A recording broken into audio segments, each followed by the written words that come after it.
Hey, everybody, and welcome to Lords of the Night. With me, as always, your Lord of Punishment. Say hi, Scribe. Hi, Scribe. And your Lord of Pennies. Say hi, Satsu. Hi, Satsu. And I am your Lord of Pain, the Ranting Monkey. And how is everyone tonight? Satsu, how you doing, man? Better now that I muted the freaking stream. I forgot I had it open because I had to grab the chat and it was like doubling back in my ear, and I was like, "Holy shit!" I'm doing good. Scribe, how you doing? I am getting over a headache that was plaguing me for most of the afternoon, so I'm better now than I was. Good. How are you, Monkey? I'm hanging in. I'm actually rather dizzy today, and I don't know why. I didn't take too many medicines, but it feels like I did. So we'll see how I handle the stream. Do you have anything to talk about before we get into the show?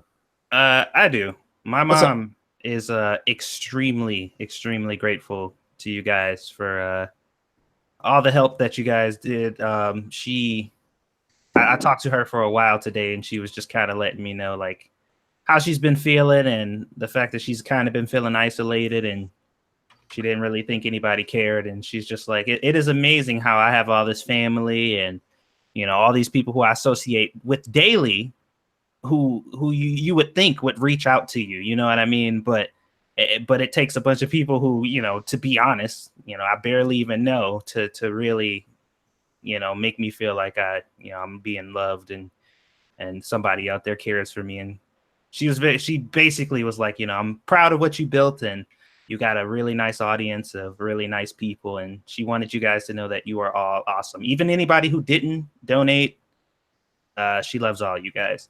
Except BG, because BG's a racist. Yeah, poor BG. Guys, seriously, thank you so much for helping out Mama Satsu. And Satsu, you need to tell your mom, tune in once in a while. Just jump in the chat and she'll see how loved she is, because everybody loves Mama Satsu. Indeed. Yay. I'll get her to pop in one of these days. Good night, baby doll. I love you. I love you too, Monkey. She's turning in early tonight. I am? I said she. Oh. For the record, guys, this stream could save your life. At the end of this show, I want you to ask yourself, but did I die? And if you didn't, Oh, Jesus. Just saying. I also want to pass along a few safety tips. For instance, always go swimming with a buddy. That way you can drown together. It's funny that you say swimming. I've got a story about that. We will get into that in just a moment. Thank you so much, tall person. I have early shift. Let me try that again. I have early shift at work tomorrow, so I'm going to miss this stream. That might save my life. If I die before I watch this because freak pants strangulation, it was fun. See, that's what I'm talking about. Tall person, I hope you don't die. But keep this stream in mind, and maybe it'll still save your life. Scribbles, we got news? Almost. Well, we can have news, and I can still say it. No, you guys. Okay, Scribbles would like me to say Monkey Dick, Jim Jones, movies, video games. Hit that like button, guys.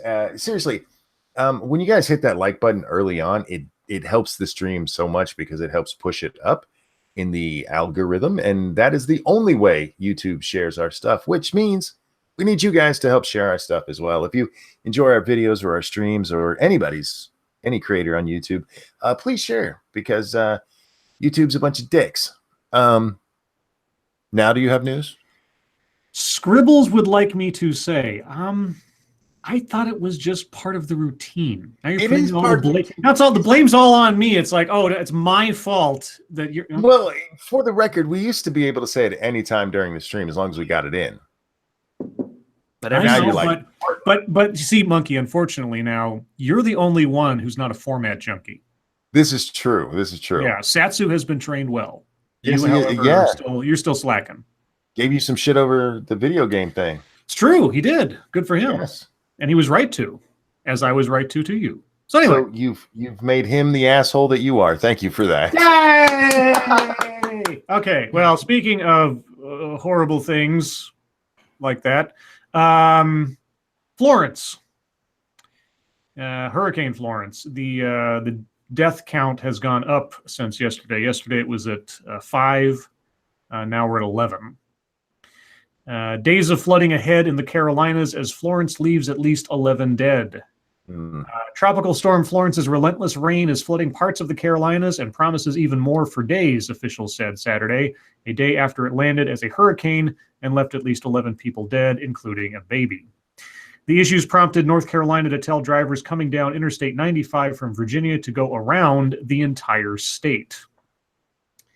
The state wants motorists to go west to Tennessee and take Interstate 75 into Georgia. Quote, "The one thing I want to prevent is thousands of people stranded on our interstates or U.S. routes," said State Transportation Secretary Jim Trogdon. A 73-mile stretch of the highway closed Saturday because of flooding and an accident involved... hold on a second. Let me try that again. A 73-mile stretch of the highway closed Saturday because of flooding and an accident involving a tractor-trailer. Officials warned the flooding was only just starting. Quote, "The flood danger from the storm is more immediate today than when it made landfall 24 hours ago," North Carolina Governor Roy Cooper said Saturday morning. "We face walls of water at our coasts, along our rivers, across our farmlands, in our cities, and in our towns." The storm center is crawling over South Carolina, but many of its main rain bands are still over already saturated North Carolina, setting up what may be days of flooding for some communities. Serious flooding is expected throughout the two states, and some rivers may not crest for another 3 to 5 days. Jesus. Florence crashed ashore Friday morning in North Carolina as a Category 1 hurricane, and it has wiped out power to more than 796,000 customers in that state and South Carolina. That's gone up. Last I saw was 500,000. Jesus. It has trapped people in flooded homes, with citizens' swift water rescue teams from out of state joining local emergency professionals to try to bring them to safety. Here's the bullet points of it. Florence's location. By 5 p.m. Saturday, Florence's center was 60 miles west of Myrtle Beach, South Carolina, with maximum sustained winds of 45 miles per hour. It was moving west at 2 miles per hour, the National Weather Service said. The storm was expected to dump rain in the Carolinas through the weekend. The winds, sustained winds of at least 39 miles per hour can be felt as far away as 150 miles from the center of Florence. Looting arrests. Wilmington police arrested 5 people who allegedly were looting at a Dollar General store. Excuse me. Sorry. You get the chance to loot and you go to Dollar General? Right. What the fuck? Oh, fuck. Go ahead. I'm sorry. Well, there's probably more that's more carryable there. Maybe. I mean, more bang for your buck. I just. What buck you're doing? How many chances in your lifetime are you going to get to loot? Come on, man. Loot crate. Jesus. Oh, shit. No. Another person was arrested after they allegedly looted an Exxon gas station and convenience store. Gee, people are setting their sights really low. I agree. I'm telling you. Best Buy. Something. Walmart even. Come on, guys. Let's see. Florence has dumped more than 30 inches of rain in Swansboro, North Carolina, as of Saturday morning, breaking the record for rainfall from a tropical system in the state. The previous record of 24.06 inches was set during Hurricane Floyd in 1999. And then it reviews some of the other events and the onset of the storm. So that's the latest and greatest from Florence. Okay, just saying thank you, Dark Shade. High fence sitter, shark bait, and cheesecake server. Hey. If you haven't seen my new avatar on Twitter, I am the Cheesecake King. Thank you. I don't serve the cheesecake. I lord over the cheesecake. Yeah, that's an important distinction. And thank you, Wabba Jack. Relationships should be like the N64.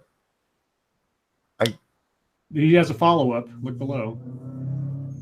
Fun to spend hours with, and every little problem sorted out by blowing on it and sliding it back in. Nicely played. Wow. Yeah, guys, the real problem with Florence right now is how slow it's moving. This is a very, very slow moving storm. What they say, 2 miles an hour? 2 miles an hour right now, yeah. And last projection, it's supposed to go up around Virginia and head back out to sea around New York. Mm-hmm. At 2 miles an hour, that takes a long, long time, and they're dropping a shit ton of rain everywhere. So if you're in that area, just stay safe. If you got flood warnings, get the hell out. And I realize sometimes people don't have a place to go, but find somewhere. And if you're going to go looting, for God's sakes, not the fucking Dollar General. So all you need says, Ranting Monkey, my great aunt is celebrating her 100th birthday right now. Her name is Irene, and Monkey, she's a nun. Oh yeah, he mentioned that over on 2 Cents Plus. Where'd Monkey go? I don't know. Okay. Oh. If she's a nun, I highly doubt she's listening, huh? Are we big in convents? Well, if you're not, I am. Wait, that came out wrong. I'm sorry, God. Backscan says at least it was downgraded before. Oh, happy birthday to your aunt. I'm sorry. I should have said that before just making jokes about it. It did downgrade before it hit, but it I'm not sure that's that helpful, you know. That's just the wind. That's literally all that part is, and the water is what's fucking everything up right now. Mm-hmm. Maniac Man says, I've seen some pretty hot nuns. Yeah, there's some hot nuns out there. I've seen some hot Amish women. I ain't gonna lie to you. They stink, but they're hot. Throw them in a bath, they'd be bangable. Oh boy. What? Nothing. Before we move on, Straight Sith Mail came over to our stream. We streamed before the show tonight instead of after, guys. We're doing that this week, just so as a reminder. But his mom passed, and I just want to say from the Lords of the Night family, dude, I am so sorry to hear that, and you have our condolences, man. Yeah. So are you going to sing happy birthday to Irene the Nun? I feel like we should sing happy birthday to Irene the Nun. I'm not sure if I should do my normal opening to a 100-year-old nun. Well, you are a grandma person, aren't you? But I'm betting she's not a grandma. Oh, well, I mean, she is a bride of Christ, so we are all bride of Christ, but we are all her grandchildren. Irene, I know you're not out there listening, but sweetie, this one's for you. And a 1 and a 2. Happy birthday to you. Happy birthday to you. What do you say to a 100-year-old nun? Happy birthday, dear sister Irene. Happy birthday. Happy birthday to you. The flying nun. I hope she had a great birthday, and it's awesome. I mean, 100 years, man. That is amazing. God must be watching over her. Indeed, and I hope she gets 100 more. Whoa, really? What? 200 years? That'd be yikes. I want to live to be 200. If she lives to be fucking 900. If she lives to be 200, there will be Saint Irene pretty much shortly thereafter. And I hope so, because we sang to her, and then she'll be looking out for us. See? Ha ha ha. Okay. I didn't even go dirty on that one. Well, from a moment of celebrating life to a story about death. Oh, shit. U.S. Border Patrol agent arrested in 4 deaths and is described as a serial killer. I saw the headline and a brief blurb on what the fuck is going on with this guy? A U.S. Border Patrol agent arrested in connection with the slayings of 4 people and the kidnapping of a woman who escaped was described by authorities as a serial killer who hunted for his victims. Juan David Ortiz, 35, faces 5 felony charges, according to Webb County District Attorney Isidro Archilo Alaniz. That is a crazy freaking name for a district attorney. But his nickname is Chilo.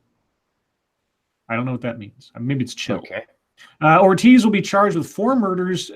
Ortiz will be charged with 4 murder charges. Okay. And 1 unlawful restraint with aggravated assault with a deadly weapon. The bodies of 3 females and 1 male were found over the past 2 weeks, Sheriff spokesperson Eduardo Chapa told CNN. Chapa said investigators are not ruling out the possibility of more victims. No shit, if he's done 4 of them. The district attorney would not specify how the victims were killed, but said the, quote, methods and means, unquote, of the slayings were similar. All of the women were prostitutes, the district attorney told CNN affiliate KGNS-TV. District attorney also said the male victim was believed to be a prostitute. Quote, he was profiling certain kinds of victims, the district attorney said, adding, quote, the suspect was hunting for his victims. Yeah, it was sort of like Green River Killer and Green River Killer, you know, why do you go after prostitutes? Well, because in the grand scheme of things, they're the least likely to be noticed as being missing. Yeah, which is sad, but don't kill hoes. Come on. They provide a valuable service to people who can't otherwise get laid. Let's see. While it is Customs and Border Protection policy not to comment on the details of an ongoing investigation, criminal action by our employees is not and will not be tolerated, a statement from the CPB said. No kidding. Time out. All You Need says, thanks, guys. She was thrilled. Was she actually listening to us? That is amazing. That is cool. I call her the flying nun at the end. Yes, be nice. Well, I mean, hey, you know, if ever there was a TV show that promoted the upswing of like nunnery, it's the flying nun. You know that, and what was it? The Father something mysteries. Oh, Father Dowling. Yeah. Oh yeah, Father Dowling with Tom Bosley. That's what Tom Bosley. Yeah. And Sister Act, and 1 and 2. Oh, I love Sister Act, man. The singing in that is amazing. Oh, and Nuns on the Run. I have not seen that. You haven't seen Nuns on the Run? That was Robbie Coltrane and Eric Idle, I think. Nuns on the Run was hilarious. Well, I mean, it was silly. Maybe it wasn't hilarious. Let's see. The district attorney said the case broke Friday when a woman was reportedly kidnapped and escaped. The victim called the police and Texas state troopers got to her first. The victim was able to provide a detailed description of Ortiz, including his tattoos. Authorities found Ortiz at a gas station in Laredo, about 160 miles southwest of San Antonio.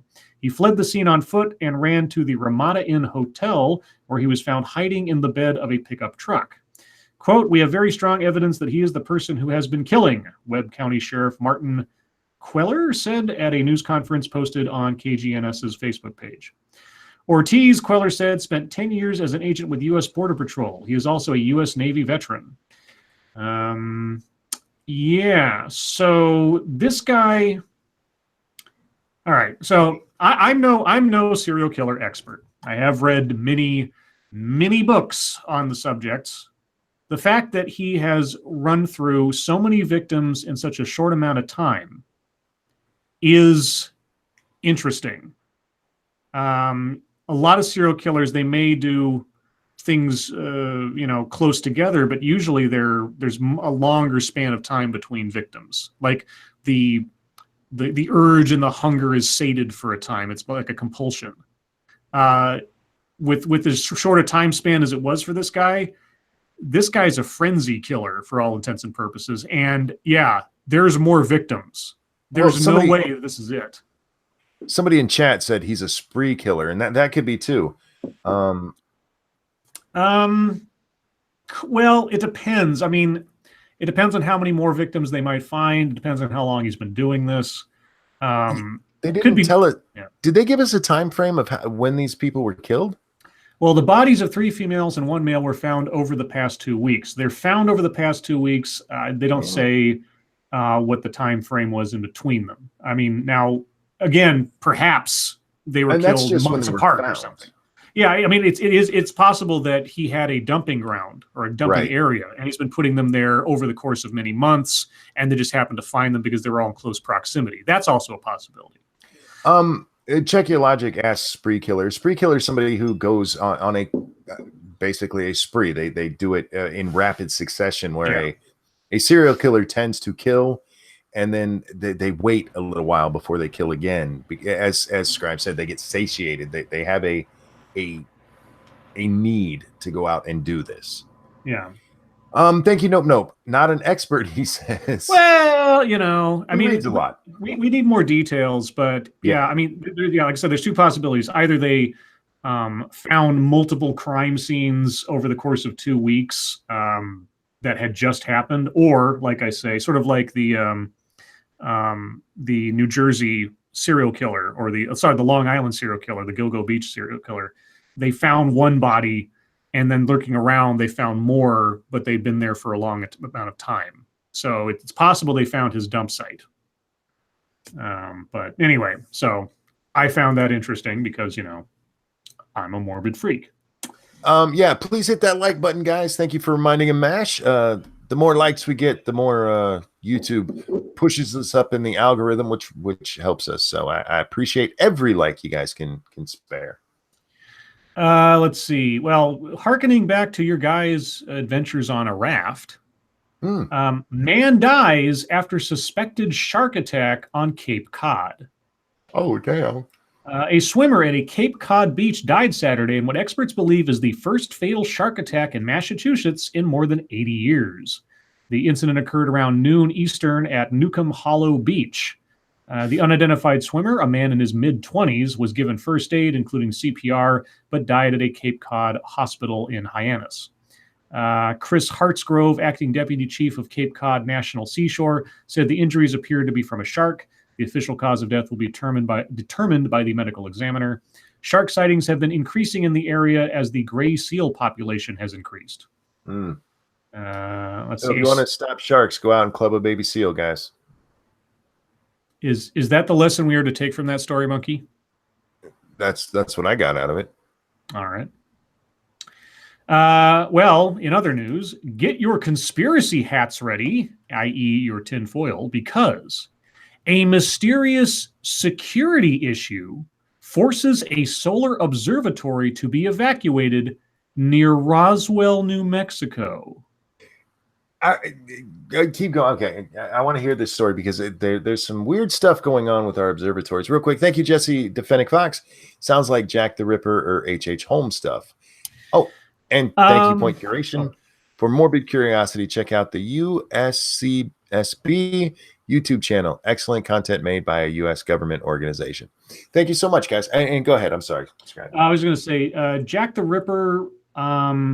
Well, H.H. Holmes was a supervillain, by no doubt. Yes. If you know anything about his murder castle and everything else that he did, that guy was a relatively modern supervillain. Jack the Ripper was he targeted his victims. He was also a killer of opportunity, though he was guilty, at least in one instance, of killing 2 people within blocks of each other on the same night. So he also had some interesting habits. But either way, I guess we need more information on where they found the bodies, when they were killed, or what time frame in which they went missing, that kind of thing, to see, is this guy sort of like a career guy? Was he a spree killer? But if he's got already 4 victims found and a 5th one that escaped, I would be surprised if these were his first victims. So, speaking of which, this is the stream that could save your life. Don't be a street whore. It's dangerous. Go ahead. The sudden closure of the Sunspot Solar Observatory in New Mexico has everyone talking, everyone but the authorities. The facility focuses on solar research, and its solar telescope is one of the best ground-based solar observatories in the world. But on September 6th, the observatory was evacuated because of a, quote, security issue, and it remains closed and under FBI investigation. Government officials have not given a clear explanation of what the issue is, however, and this has prompted wild speculation. One popular theory circulating online is that aliens or UFOs could be the reason for the concern. The observatory is about 85 miles southwest of Roswell, New Mexico, where a mysterious object crashed in 1947, launching decades of speculation about the wreckage.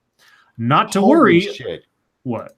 Oh, Fraudulent Badger, thank you so much. The only message there says 100, and wow. So that's Flatulent Badger, not Fraudulent. Flatulent, sorry. Flatulent Badger, damn, thank you so much. I'm about to say, they drop 100 and you call them a fraud?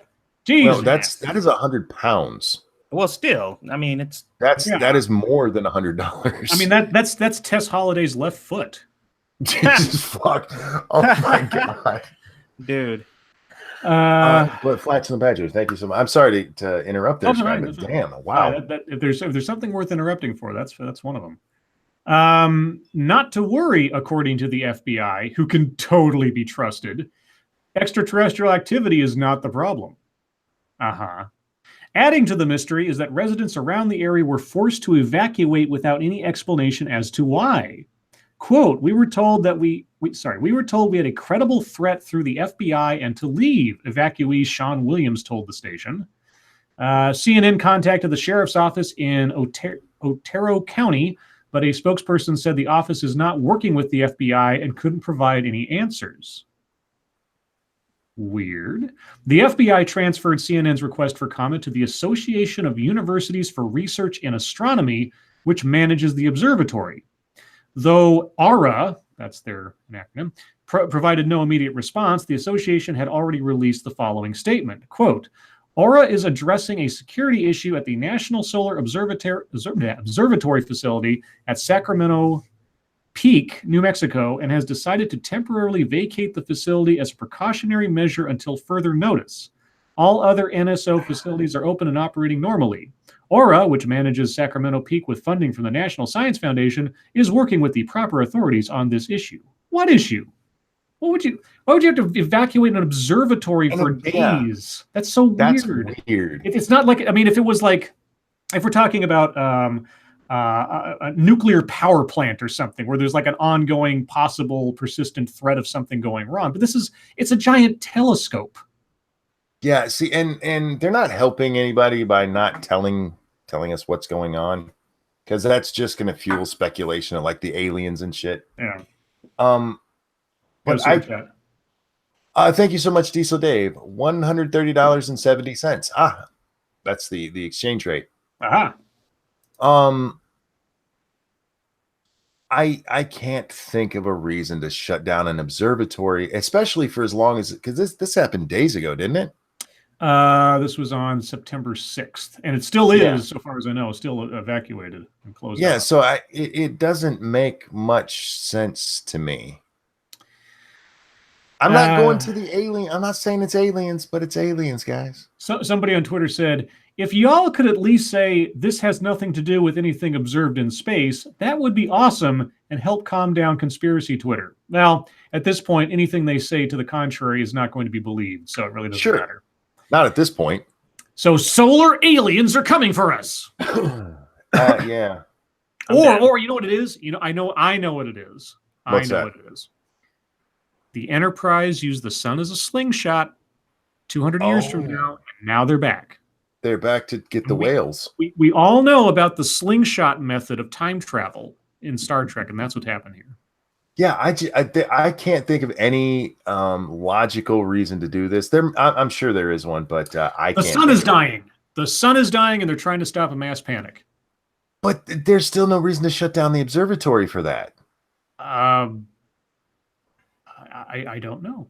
Because the only people who would know would be the people who are watching anyway, and they're not letting just whoever walks in actually look through the big telescope. That's not how it's used. Oh no! Wait! I know. Okay, this would be a totally good script for an X-Files episode if it hasn't been already. So, an intelligence that is based on light waves came through the telescope and into the observatory. And now it's like it was hunting people in there, and they had to close it off. BG says unidentified flying Russians. Yeah, this is a weird story, and it's their silence is just making it weirder. Well, I mean, if we are going to be visited by aliens soon, I can't think of a worse time for that to happen. Yeah, they're gonna come and observe and be like, "Wow, what the fuck is going on here?" You know, the great part about if aliens visited us right now, they would actually think some people were born with blue hair. Yeah. I have one last story. This one actually happened a couple of days ago, but more details have come out now, and it's just as ridiculously tragic as you can possibly imagine.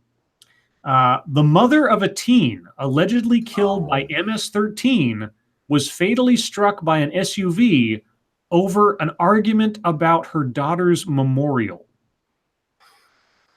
So this wasn't this is, from all I can tell, and I'll read the story here in a second. From everything I can tell, this was an intentional act, not that she was like accidentally hit by a car and just one of those tragic coincidences. And didn't this happen at the memorial? Yeah, so here's the thing. A Long Island mother whose teenage daughter was allegedly killed by MS-13 gang members died after she was hit by a vehicle just before a memorial for her daughter. Evelyn Rodriguez was struck by an SUV about 4:10 p.m. Friday on Ray Court Street near Staley Street in Brentwood, where her daughter Kayla Cuevas, 16, and her friend Nisa Mickens, 15, were found dead, according to the Suffolk County Police Department. Cuevas' body was found beaten and slashed the same day 2 years ago. Before the incident, police said Rodriguez was involved in a dispute on Ray Court Street with a driver of a 2016 Nissan Rogue regarding the placement of a memorial dedicated to her daughter and her daughter's friend, who were both killed near the location. During the argument, the driver, who has a relative who lives on Ray Court, attempted to leave the scene and her vehicle struck Rodriguez. Rodriguez, 50, of Brentwood, was transported to Southside Hospital in Bayshore, where she was pronounced dead. Police have not revealed the identity of the driver, who has not been charged. The Nissan was impounded for a safety check. Law enforcement officials were still investigating the incident Saturday, though the driver's motive was not immediately clear.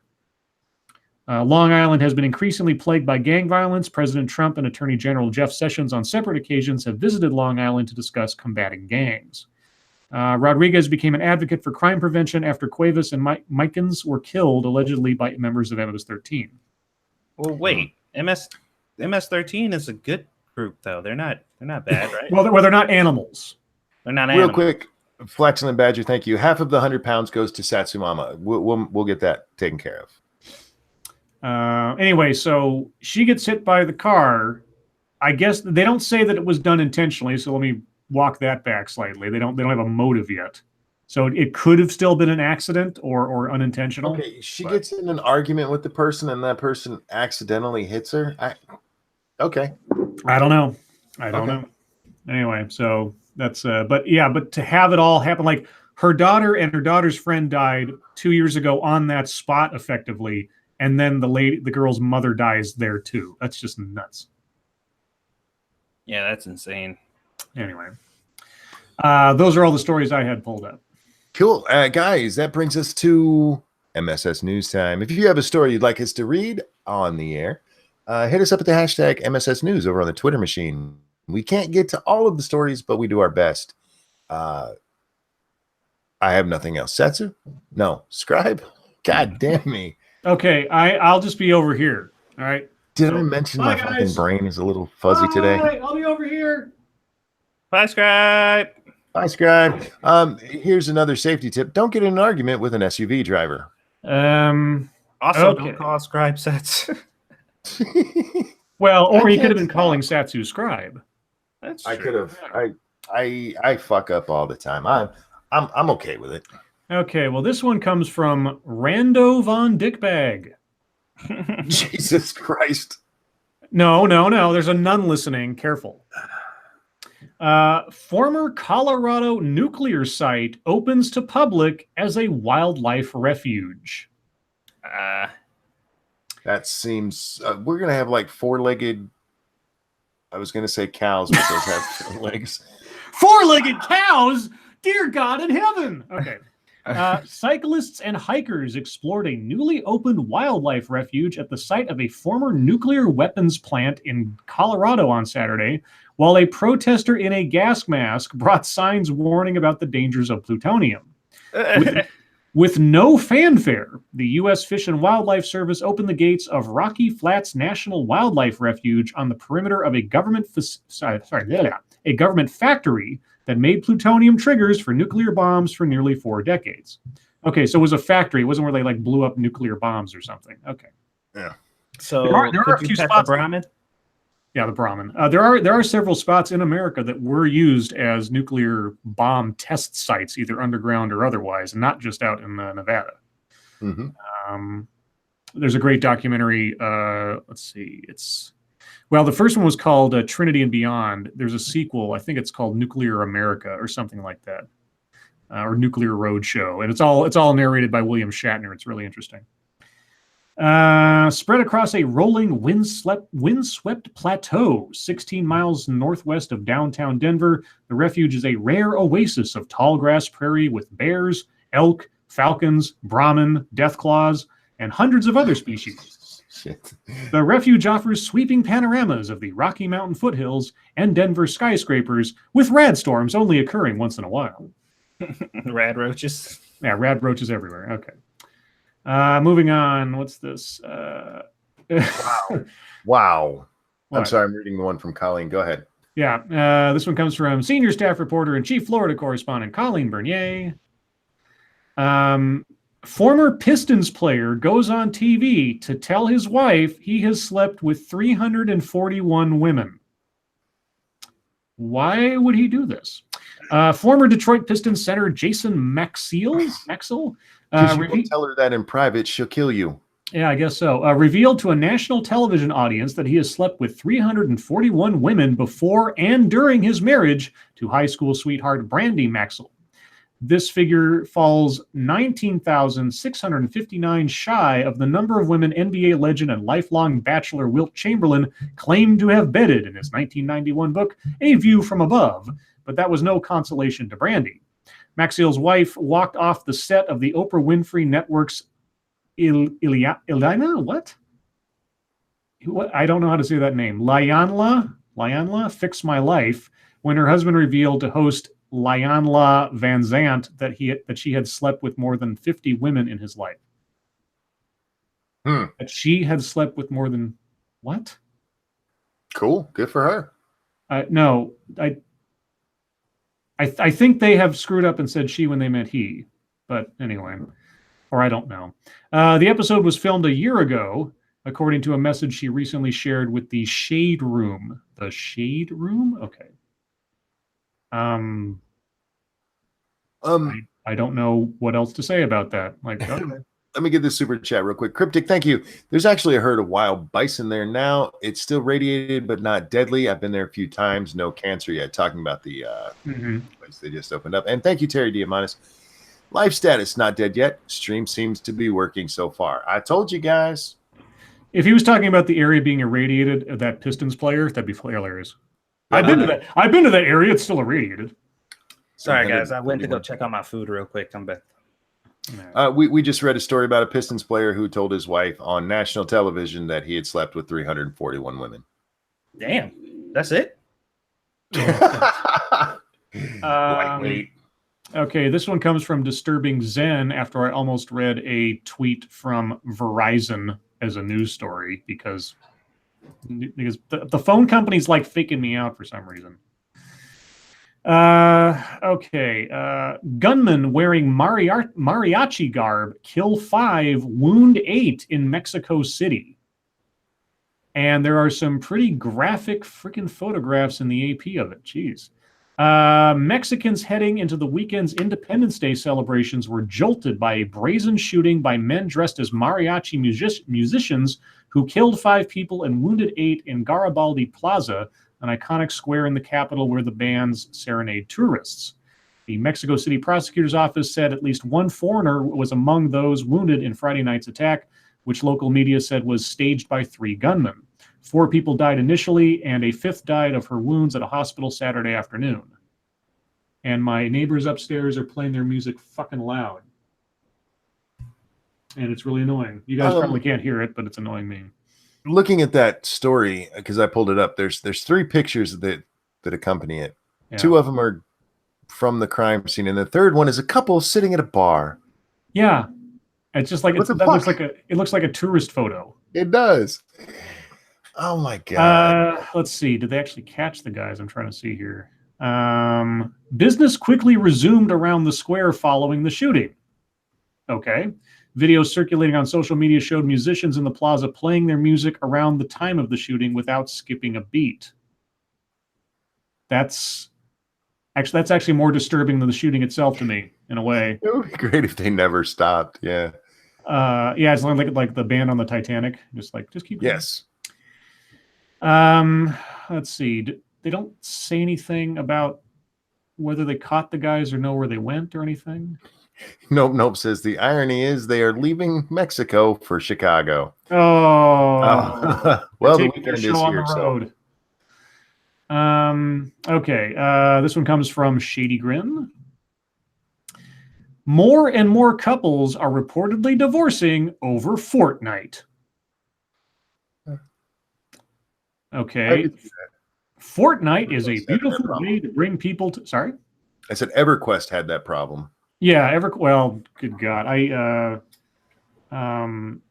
What was it? Yeah, was it EverQuest or Ultima Online. Ultima Online, I had friends way back when where the husband spent lots of real money to get like swords and stuff. Oh yeah. And like money the family didn't have. It was ridiculous. Anyway, did you guys just read the Fortnite story? We're reading it now. About to. Okay. Fortnite is a beautiful way to bring people together across the country. School cafeteria tables rumble with friendly circles discussing combat stats. Parents are hiring professional coaches to spend more time with their kids, and thousands of streamers are entertaining the masses with their various gimmicks. Fortnite, like all good things, has its dark side, though, as hundreds of couples learned throughout 2018. According to a recent report by UK divorce resource site Divorce Online, the happiest place on earth, more than 200 couples filed for divorce in 2018 while citing Fortnite and addiction to other games as a reason for the split. A victory royale that is not, at least for the spouses on the receiving end of that negligence. Quote, these numbers equate to roughly 5% of the 4,665 petitions we have handled since the beginning of the year, and as one of the largest filers of divorce petitions in the UK, it is a pretty good indicator, a Divorce Online representative wrote. Not quite sure. Oh, let's see. There's also the issue of money being spent on games like Fortnite. Research firm Superdata says that players spent... Okay, that number's not just on Fortnite. I was about to go nuts for a second there, but it says players spent $8.2 billion on digital games. Well, yeah. Here's the surprising thing. What time frame was that $8.2 billion spent? It depends on when it happened. Well, this year. It was a time frame of this year, sometime within this year. So how much time do you think it took to spend $8.2 billion on digital games? Well, what games have come out this year? Because like at a major release time, that could be 2 weeks. Otherwise, I would say a month. In the month of July, $8.2 billion was spent on digital games. According to this, anyway. Steam sale. Yeah, no shit. Battle Royale games themselves have exploded in popularity in the last year, most notably the cartoony Fortnite and the more realistic Player Unknown's Battlegrounds. Battle Royale modes are coming to Call of Duty, Black Ops 4, and Battlefield 5 in the coming months. And Dying Light. Oh, yes, that's already out, yeah. Well, it's still in early access, but it's out. This one comes from New Fate 26. Texas State Board of Education votes to erase Hillary Clinton from history curriculum. Not exactly. The State Board of Education in Texas voted on Friday to eliminate several historical figures, including Hillary Clinton and Helen Keller, from the state's social studies curriculum. Barbara Cargill, a Texas Republican and member of the board, told the Dallas Morning News that, quote, the recommendation to eliminate Helen Keller and Hillary Clinton was made by Texas Essential Knowledge and Skills work groups. However, the board did vote to agree with the work group's recommendations. In speaking to teachers and testifiers, they did not mention these specific deletions. The decision made by the 15-member body reportedly came as part of an overall effort to streamline the state's social studies curriculum. Texas high school students have been required to learn about Clinton after the former First Lady made history in 2016 by becoming the first woman to be the presidential nominee of a major political party. Texas third-grade students have also been required to learn about Keller, who went on to become the first deaf-blind person to earn a Bachelor of Arts degree and later led a life of activism. I'm still trying to figure out what the motivation for this was. Time. Okay. As you read through, I mean, if you want to read the whole article, you can. I read this earlier. It's not that they're like, oh, fuck Hillary Clinton. They had to decide I'm trying to remember the exact numbers, but there's a part in the article where they tell you how many people the kids have to learn each year. And I remember one of them was like 60 and another one was like 89. And they were trying to cut down on the number of people. It's not to erase Hillary Clinton from public life or pretend she doesn't exist. It's just a matter of we only have so much school time and making sure it's getting used right now. With Hillary Clinton, if you want to say that she was the first major candidate to go, that's fine. The rest of the stuff, it was riding on her husband's jizz-stained coattails. But I've never understood why we celebrate Helen Keller as much as we do. Yeah, I mean, she's not an insignificant person insofar as like a personal accomplishment and overcoming stuff, but I mean, I guess it's one of those sort of like, significant individuals who overcame ridiculous natural obstacles kind of thing. Okay, but historically, what did she do for us? No, historically, she's not as significant as I'll get out. She's an inspiring story. Yeah, and so I don't have a problem with them erasing that. And also a woman. Don't forget that. Okay, a couple more. This one comes from Mental Meanderings of an Older Mind on Twitter. Puerto Rican mayor, 2 other government officials arrested on corruption charges. Oh. This is from July 7th. Well, I'll read a couple of paragraphs, even though it's a little older story, because I think when I read the title, I was like, that sounds familiar. But a mayor and 2 former government officials in Puerto Rico face public corruption charges in separate cases that involve a total of $8 million in federal and local funds. The suspects are the mayor of the southwest town of Sabana Grande and the former directors of finance for the northern town of Toa Baja, which has struggled to pay its employees amid an 11-year recession.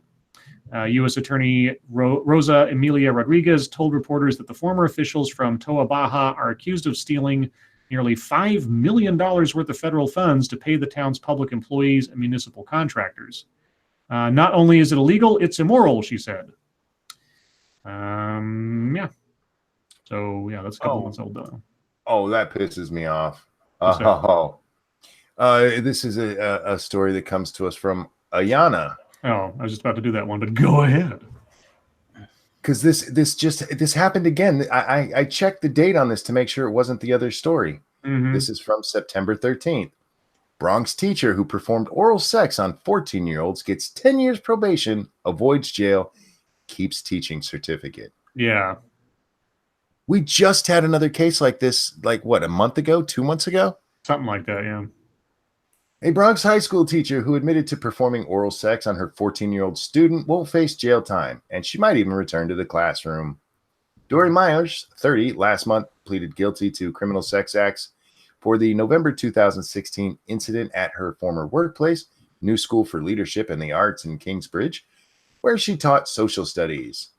Myers' heinous crime, which reportedly happened multiple times, was discovered after another teacher found out by way of the victim's friend. On Wednesday, Judge Michael Obis sentenced the woman to 10 years probation and found her to be a level 1 sex offender. Prosecutors had asked the judge to sentence Myers to a minimum of 2 years in prison. As a part of her plea agreement at Manhattan Criminal Court, Myers also got to keep her teaching certificate. Which makes no fucking sense. In the actual fuck? Yeah, that's ridiculous. If this was a man, he would be in prison for 10 fucking years, and rightfully so. Ain't it amazing in this so-called age of Me Too? This shit doesn't set anybody up. But everything else, anything even remotely close, even accusations with no proof, people is like balls to the wall. We need to absolutely do something about this. Kids being sexually assaulted, whatever. I mean, we are in the age of Me Too, where we're supposed to be hypersensitive of shit like this. But those are little males. Fuck them. Now, I will say if I was 14 and that teacher was blowing me, I would have been better at my schoolwork. But that's not the point. This is fucking ridiculous. Like I said, we just had this shit. The same fucking thing. It's funny, like all the discrepancies being pointed out and differences between men and women and how they're being treated, but everybody Ray Charles to this shit. Whatever. Jesus Christ. Let's see. Let's find one more good one here.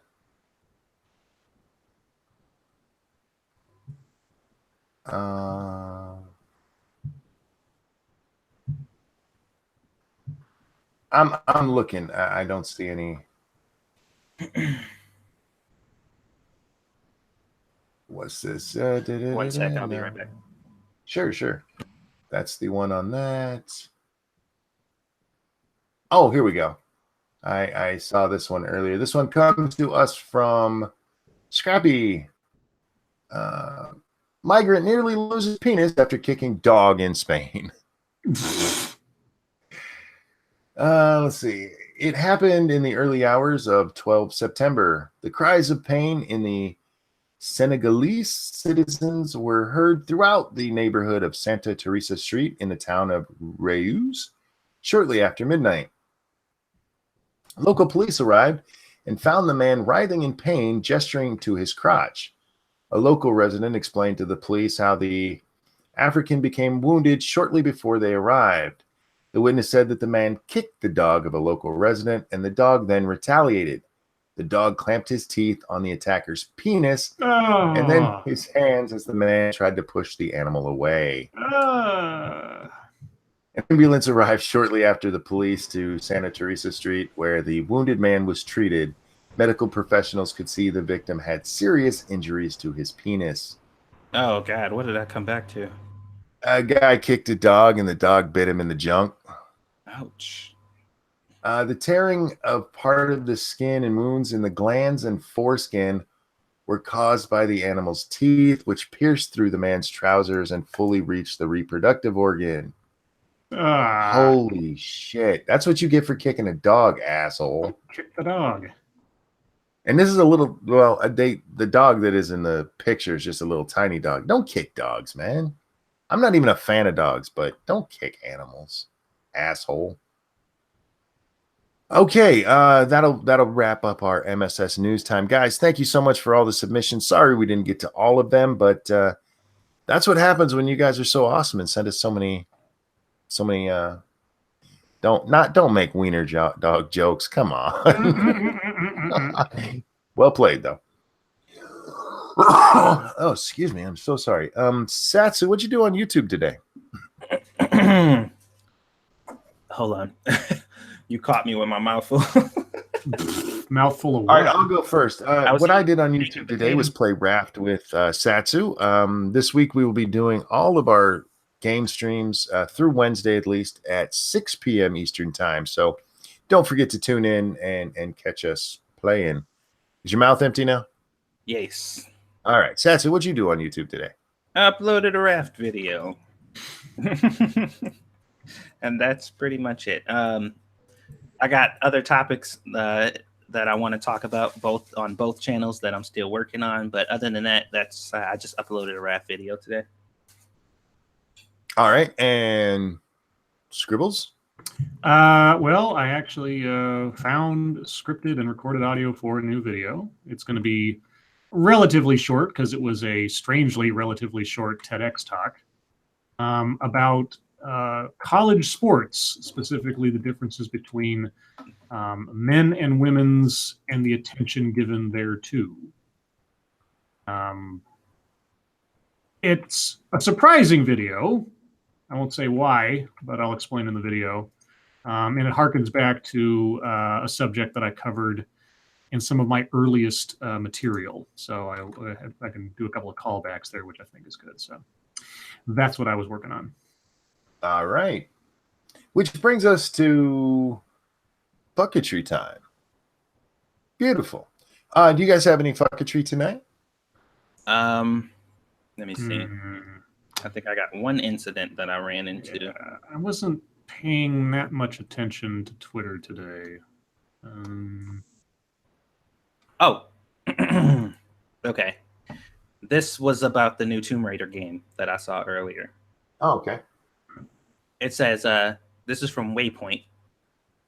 Shadow of the Tomb Raider tries but fails to tackle its own colonialism. Oh my god. And it says, fun stealth mechanics and a passable photo mode can't free the series from the baggage of its core fantasy. Lara Croft is still just a thief playing at being a savior. Yeah. So check this out. This was the one that took the cake. No matter how historically accurate the practice was, Jesus Christ. That's what it started with. No, I got you. Go on. And they're talking about the portrayal of the indigenous people there, I guess. Right. And across media depicting these particular peoples becomes shorthand for showing how violent, uncivilized, and truly savage they are.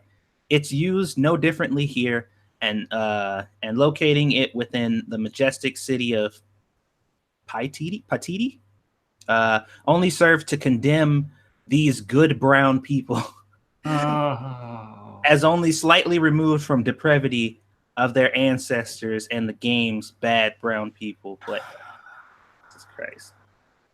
So yeah, it's an article about the game that has nothing to do with the actual game. It's about the politics behind it, I guess. But they're just like, yeah. Oh, I remembered. I guess it's kind of a news story, but also kind of fucketry.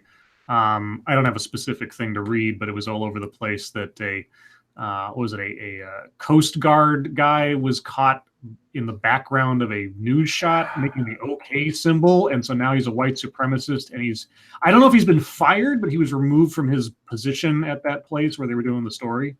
Yeah, this is, real quick. Thank you, Miss Slim One. How dare they be offended? My Tomb Raider games.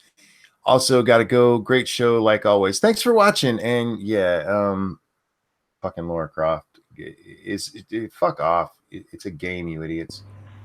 The one you're talking about, it's one of my fucketries from today because it pissed me off. It just pissed me off. The guy's is part of the Coast Guard, and NBC News, I think it was NBC, was there, and they're filming, talking to some guy, and this guy sitting at his desk, he turns, he looks, he sees the camera, and when he turns back, he puts his hand up on his neck, and it looks like maybe the OK sign. Some people think he was scratching his neck. Regardless, MSNBC makes a huge deal about it, and the Coast Guard issues a statement. We are aware of the offensive video on Twitter. The Coast Guard has identified the member and removed him from the response. His actions do not reflect those of the United States Coast Guard. Yeah. Even if he was making the OK symbol, this is a guy who was working on the Florence response. Yeah. He's a member of the Coast Guard serving his fucking country, and you want to get him in trouble because he might have made a joke.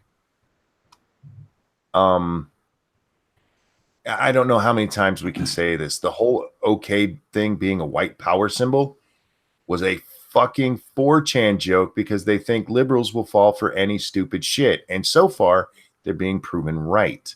Yeah. Now, Sofane responded to one of my tweets on this saying, once the racists actually take over the sign, well, then you can't do it. You can't use it anymore. You can't use that excuse. I don't give a fuck. Just because some racist idiots grab onto it too, fuck them. I don't care. The OK sign has been around for at least as long as I've been on the planet. Yeah, why would you want to cede that to the bad guys? It's like, well, it was a joke, and then they actually adopted it, so now we can't use it anymore. Like, but fuck them. But they don't mean that shit though. They mean only where it's convenient and it's not a significant sacrifice to them. Because if racists were just like oxygen is the new official spokesman for racism. If you breathe oxygen, then you're breathing in that good white magic. Then they'd be like, well, I mean, that's ridiculous for us to stop breathing or something just because they said that. Like, no, but racists love it. They love oxygen. You can't love it anymore. You fucking idiot. Like, really? You're gonna take it to that point, then take it to the extreme. Because everything you love, if I was a white supremacist and I found that I had this much power, everything you enjoy, I would claim. Everything. Yes. Mm-hmm. Literally everything. Anything you even hint that you like, I would lay claim to. Just like fuck it. Point curation, thank you. Nobody owns a hand signal. No one owns a meme. Well, that's somebody brought up who was HMS Hood here says scuba racists everywhere. Yeah, underwater divers. Well, I guess that's the only time. Well, not skydiver. Anyway, they use the OK sign because you can't talk. Yeah, it's a way to say yes, everything is okay. I'm all right. Did you guys see? Did you see how I responded to that? I didn't. Okay, I posted up like 15 pictures of black people doing the OK sign. Oh, yeah. Like, damn, white supremacists everywhere. Yeah. Oh, somebody posted a video. I don't know if it's photoshopped or something, but it showed Colin Kaepernick doing it. So. Oh yeah. Oh yeah. Let me see. I caught Drake doing it. It was there's a bunch of there's Oprah. pictures of because it's ubiquitous. Because it's ubiquitous in our culture, it doesn't mean anything more. I mean, depending on how you hold it, your intention may be to throw a gang sign or to say okay, or maybe you're just taking part in the meme as a joke. I mean, your intentions matter, sure, if you can discern them from the person making the gesture. But other than that, who gives a shit? Oh yeah, Obama did it too. Yeah. And he had his hand up exactly the same way Trump did. Like it's almost like a fucking mirror image. Thank you, Duck Dog. Gives the OK sign and says, gotcha. Yeah. By the way, YouTube's racist for having that on their list of things you can do. This story pissed me off just because I'm so tired of these overly sensitive twats everywhere. This literally came up to make fun of these people, and they still don't get it. The OK sign is literally the OK sign being a white power symbol is literally the same as free bleeding. Yes. It is something that was made up to make fun of morons. Did you see that the somebody's selling panties that have embroidered blood on them to celebrate menstruation? God. Did you see this? No. Oh, it's now I think it's legit in the sense that somebody's actually doing this intentionally and they're not doing it as a joke. But I saw an ad for this. Somebody posted on Twitter the other day. I was like, "You've got to be kidding me!" But I guess not. So there you go. Oh, I'm not surprised. Looks like the Scoop picked up that story about what's his name? Damn, hold on, trying to see the kid who got called the CJ Pearson. Oh, you guys are jumping all over my stories tonight. Oh, well, go ahead. Take a. No, you're fine. Go ahead. Do you have the story? Well, I saw the initial thing, but the Scoop put out a video saying that Twitter says it's okay for a black person to be called the N-word on their website, as long as they're conservative, basically, because they showed him. He showed the screenshot that he reported the person who called him the word or whatever, and they said, "Nah, it's fine. You're a conservative, so it's cool." Yeah, your boy. They didn't say that, but you know.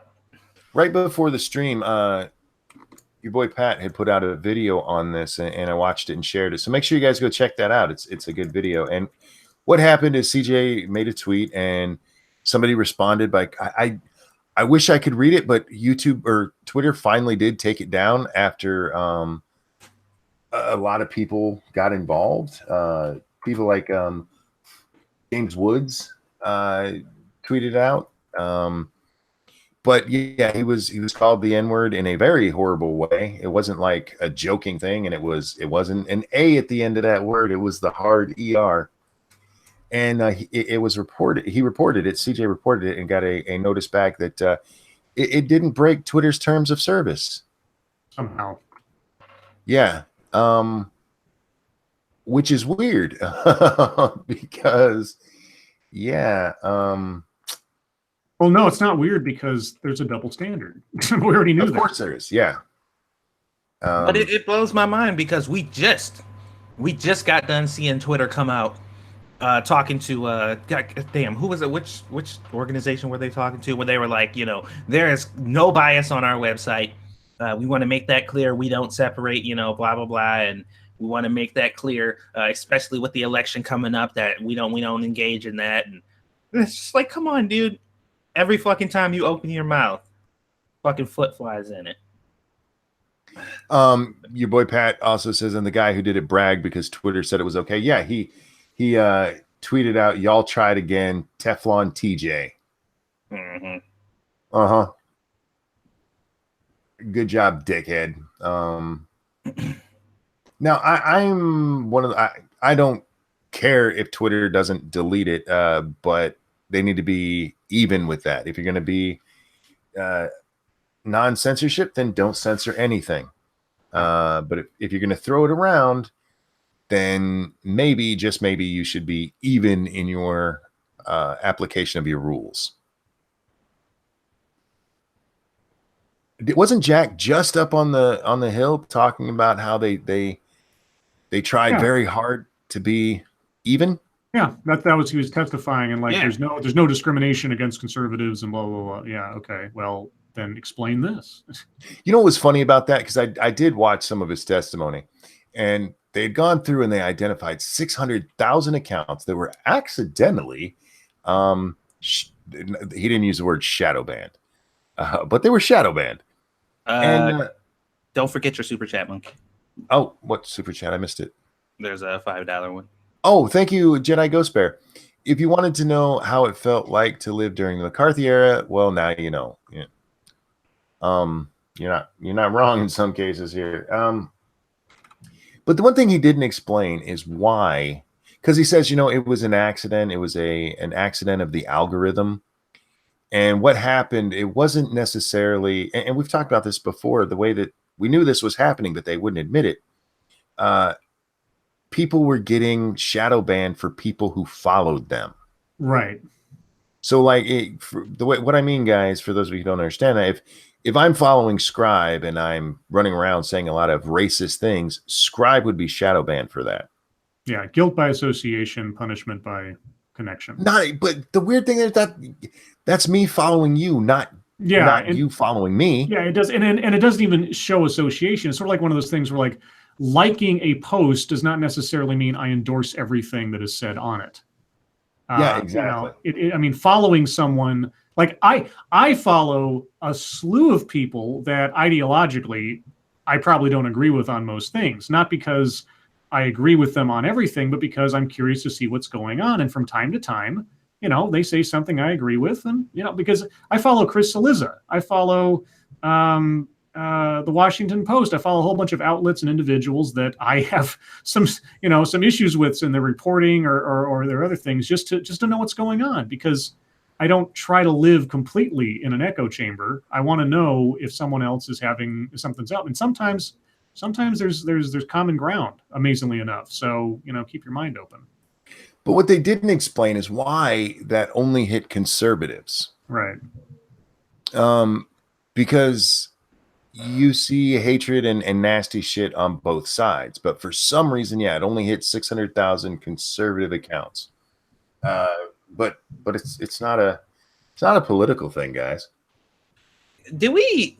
Okay, maybe I imagined this, or just I'm like misremembering or something. But wasn't there like some type of like video? It was like a short video or something of Twitter employees, like people who actually work at Twitter, explaining exactly how and why they ban people who they don't like. Wasn't that a thing? I don't remember. Or did I misremember that? Because I remember it was like a bunch of Twitter employees. They were sitting at a table, and the person who was interviewing them was going from like person to person and just asking them about like, how does your system work? It was James O'Keefe thing. Yeah, that they did it to YouTube and Twitter. Mm-hmm. Yeah. So did people just forget that happened? Because they openly said like, yeah, we ban the fuck out of people we don't like to see. Well, because it's James O'Keefe and he's been caught lying and manipulating shit. Yeah. Yeah, manipulating. That's the word I was looking for. But he screwed himself. That would have been a much bigger thing if he hadn't have done that already, because we can't trust the video we saw. Yep. Did Terry said that was Project Veritas? Oh, that's James O'Keefe. Okay. Gotcha. No, he's edited things and inserted implications of stuff before in his stories that have completely been bullshit. So he's not a very reliable witness. Unfortunately. Thank you, me here. Welcome to Twitter, monkey. We ain't racist. We just retarded. Yeah. I feel like in that situation though, like it ain't like what they were saying could have been twisted or mixed up. Like they literally verbally said, yeah, we ban we ban this type of people, and this is exactly how we do it. Like I don't know how he could have doctored that to make it seem like something it wasn't, because it sounded pretty straightforward to me. But then again, like you get discredited in any way, people are just like, oh well, why should we trust, that the sky is blue because that guy who said it is a lie? Well, is it blue? Yes, it is clearly blue, but I don't believe it because he said it. So now there's people mad at us because we don't take James O'Keefe at his word. He was caught with the Planned Parenthood thing when the full video was different than the arranged video. And he also, there was that one where he implied that he had gone into these places dressed as a pimp with a prostitute, and that I forget where it was Acorn or something. That one. Yeah, that one. Yeah. That one, they were credible in that situation, at least in what they were trying to show. I don't hate James O'Keefe. I think he needs to release his videos in full when he releases them instead of doing the cut-up jobs that he does to get the attention. Yeah. Well, he didn't. Did he do that with these videos? Because I think that's what some people is thinking you guys are saying, is that this particular situation was one of those times, but I don't think it was. Well, you can't tell. That's the problem, is that the credibility's shot. Yeah. Yeah. I haven't seen the ones on Twitter and Facebook, whether or not Facebook, Twitter and YouTube, whether or not he released the full videos. To be honest, I don't pay that much attention to James O'Keefe and Project Veritas. Tio, the original Shroom says he does release them in full. Pay attention to his website, Monkey. As I said, as he initially releases them, he does not initially release them in full. And we can prove that because every time he releases one, somebody goes, release the uncut footage, and it takes like a month for him to do it. Anyhow, what else do we have for fucketry today? Hang on, I thought there was one more thing here. Or maybe that was all of them.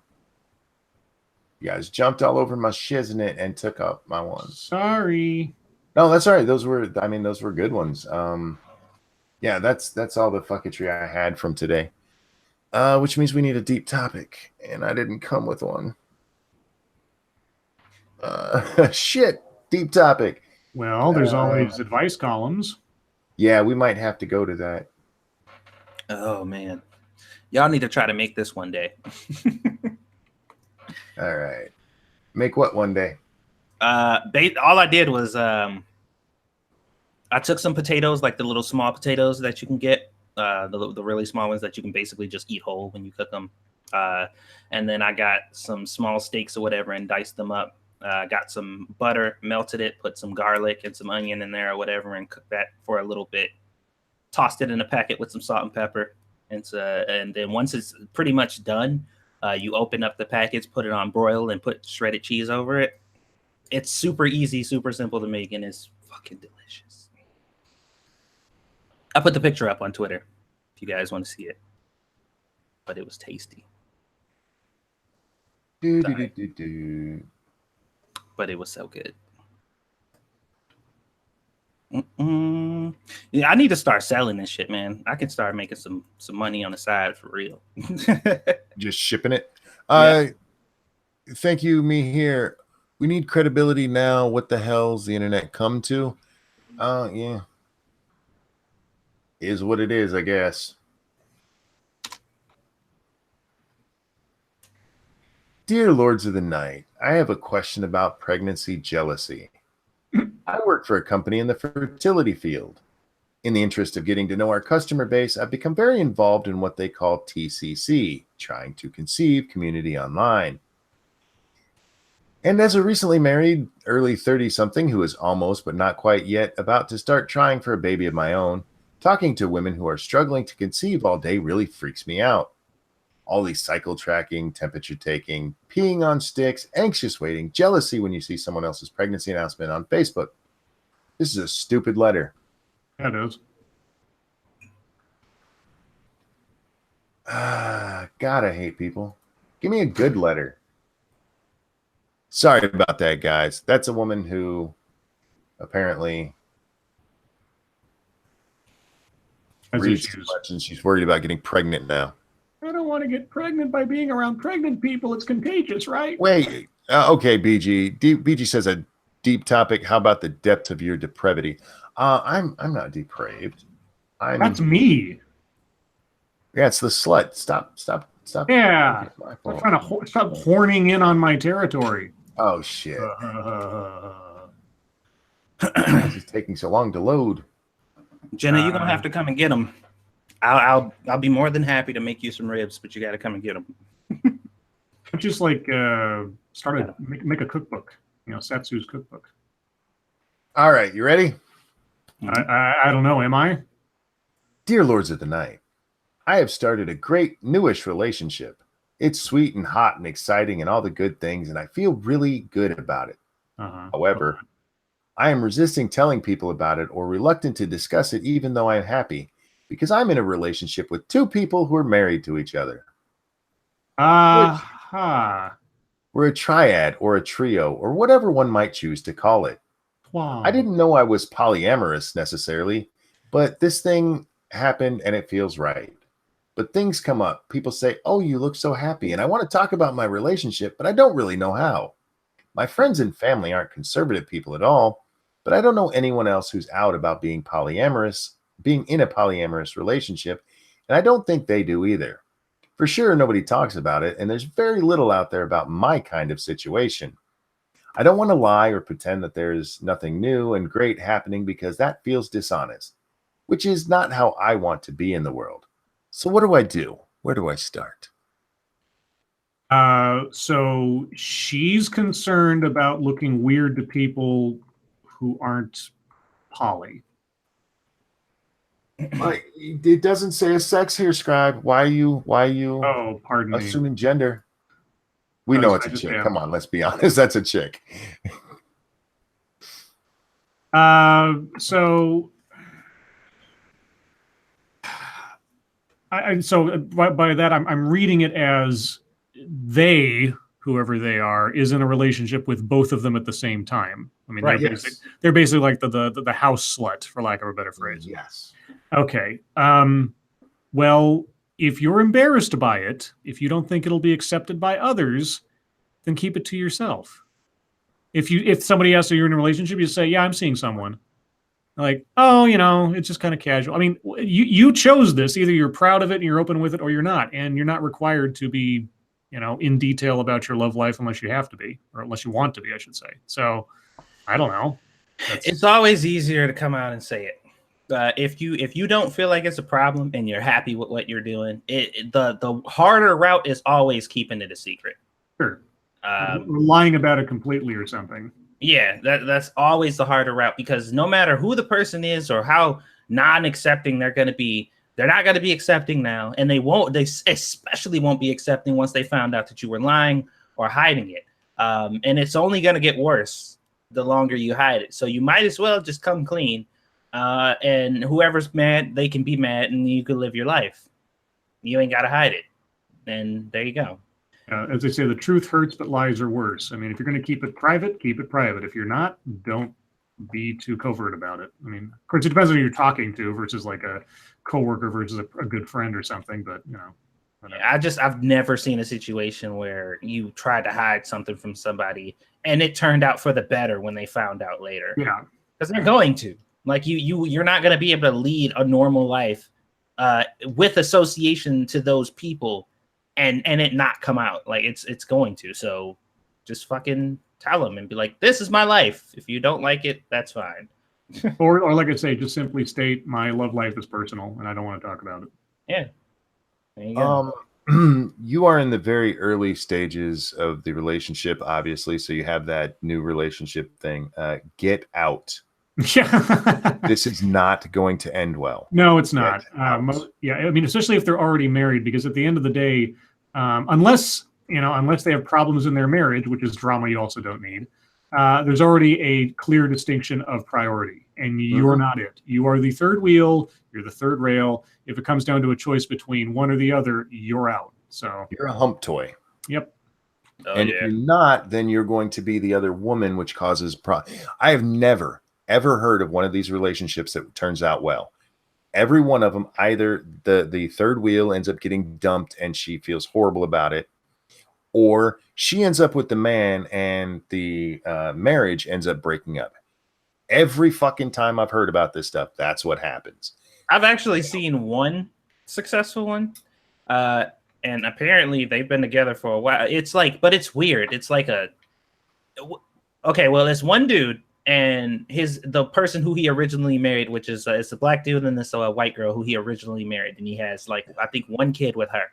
And then he brought on a black girl or whatever, who he got living with them, and they are all together like as a unit or whatever. And he like recently got the black girl pregnant or whatever. And she's like the most submissive and like obedient one. But he was talking about how he has problems with his white girlfriend because she still hasn't understood the power dynamic in the house yet. Like, cause she's white, she don't understand that, she don't run shit. Like, and the black girl, she came in and she knows what the fucking deal is or whatever. And I'm just like, this, I mean, and it like, it was weird to watch because I'm just like, wow, this is all kinds of fucked up. But it like they've been together for a long time and they still kicking. I'm like, oh shit, okay. Yeah, it's not that it can't work. I mean, there are situations that have lasted a while, but the odds are against you, especially if you're coming into a situation that already has a pre-established relationship, like a marriage. And if you do go into that situation, obviously. Everybody has to know everything that's going on all the time, because as soon as somebody starts lying to the other one, you've already ruined the whole thing. I think I've talked about this before. I was in a relationship with a married woman, but it was a situation where the husband was cool with it. They invited me to sort of be the side. It's complicated, but anyway, I was in that for like maybe better part of a year, and there came a point where she wanted to do stuff but not tell him. And I looked at her, and it was the first and only time we ever really had a fight. And I said, if you don't tell him what we're up to, this ends now. Because I've been through the ringer on the side of lying to people, and I don't do that. And so either we're all up, because if he's got a problem with this, it's not going to get better by you lying about it. Mm-hmm. And so that was the only fight we ever had. It was kind of awkward, but I stood by it, and I was just like, yeah. So anyway. Yeah. Okay, I got one. Oh, sorry. Go ahead, Satsu. Oh no, I was just about to say like that. These type of stories or whatever are interesting. They always fascinate me because I'm just like, man, what kind of person do you have to be to be able to stay in a relationship like this or whatever? Because the dude was basically saying like his wife, the person who he was with first, he like, that's not the queen of the house. He was like, my black girl, she's the queen because she understands the power dynamic. As it stands, my white one, she's still a princess until she learns how to act. And I'm just like, what the fuck is going on here? So Satsu, I mean, just to take it from the side that's been in it, it all depends on your needs and expectations of a relationship. Like in my situation, I had all the benefits of a girlfriend, but I didn't have to do all the heavy lifting because she had her husband. So I didn't have to be the sole emotional support. I obviously wasn't the financial support, etc. So there were a lot of fringe benefits to it that I didn't have to sort of shoulder, even though over the course of the relationship, I came to want to be that guy. And that became part of the problem. And eventually, of course, I'm the third wheel who's going to be chosen first, the husband. So, that's just the way it is. Yeah. Squishy said I can have a live-in side chick, but only for emotional support. All right, dear Lords of the Night. This one is fucking stupid, but we're gonna do it. Dear Lords of the Night, my boss said something so stupid and sexist and actually really rapey the other day again, and I called him on it right there in the meeting. He said, quote, "I'm sorry if you were offended," unquote. He seems to think that's an apology and doesn't understand why I and a bunch of other people in the office are still really pissed about it. He pulled me aside and said, I apologize. Tell them to let it go. I don't think he really did apologize, and I think maybe if he did, it would be better. There's something I am having trouble saying or explaining properly, though. How do you tell someone, a straight white man, how to apologize for a big fuck up, or make them? Or is he just beyond redemption? I am still so angry. Well, what does race have to do with it again? You'd have to ask her because she wrote it. A straight white someone. Okay. Okay. Well, first and foremost, I'm sorry that you were offended. Is like apologizing for the glass breaking after you've thrown a brick through it. Okay. It's sort of like, I'm sorry if you were hurt, kind of thing. It all depends on the person's motivation and what they did. But I don't know. I guess it would depend on what they did. Do we have any details on exactly what the offense was? That's it. I'm guessing he made a joke that was offensive. Yeah, without any more information, I couldn't say. But on the basis that they didn't actually mention the incident, it was probably something that would be ridiculous to complain about in the way that she is if she actually said it out loud. So either get a sense of humor or learn to have things roll off your back that don't matter. I mean, if they were directly insulting you or harassing you or physically touched you or something else, that's a completely different situation. This sounds like something where somebody said something I didn't appreciate, therefore he has to apologize. His apology wasn't enough because he didn't think you did anything wrong, and he probably didn't. So how do I make him learn to apologize? I don't know, but I'd love to see you try. Yeah. I'm sorry you were offended. I have no problem with that statement because it does acknowledge that you were offended, but it doesn't acknowledge that I did anything wrong. Right. I can be sorry that I offended you and still think you're a fucking moron for being offended about it. Sure. And from what she wrote here, the best I can understand is that he made a rapey joke. And the hint for me there was the throwing in a straight white man someone. Yeah. Because nothing about this has anything to do with sexuality or color. But or even sex, really, because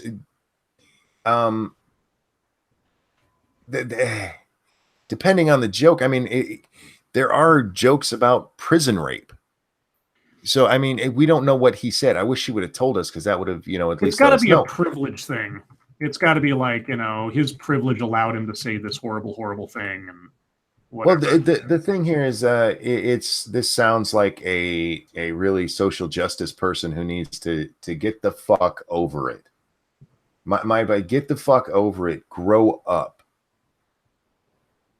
Yeah. Satsu, you want to add anything there? Fuck that bitch. There you go.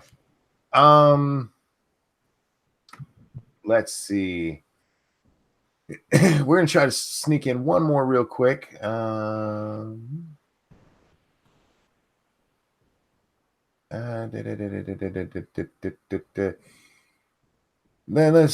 hopefully this one's short. Oh God, no, that's a long one. We'll skip that one for now. Monkey can't handle long ones. Well, we did that one. There's just a lot to it. Jesus Christ. This one is too. All right, fuck it, guys. It's your time. Monkey gives up.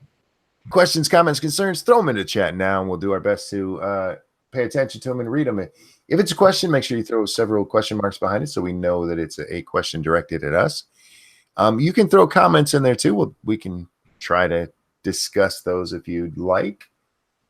But yeah, now's your time, guys. So give me something to talk about. Is that wrong? Demanding them to give me content? I don't know. How do you demand an apology from a white straight man? Yeah, how many of you are white straight men? You owe me an apology for something. Yeah, not hitting the like button. That's right.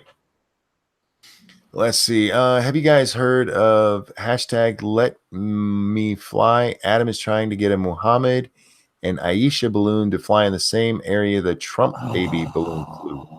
Oh. Oh, I hadn't heard of that, but I knew they were trying to get the mayor. What's his name? Khan, Sadiq Khan. Yeah, Sadiq Khan. And they have a balloon actually. It's him dressed as a baby laying down. I hadn't heard of the Muhammad one. They're gonna get blown up for that. Yeah, somebody's gonna get hurt for that one. Did you see the article about the baby one? No. Where it was like our balloon was to do was to raise awareness and stand in solidarity. Their balloon is just racist. Of course it is. Exactly.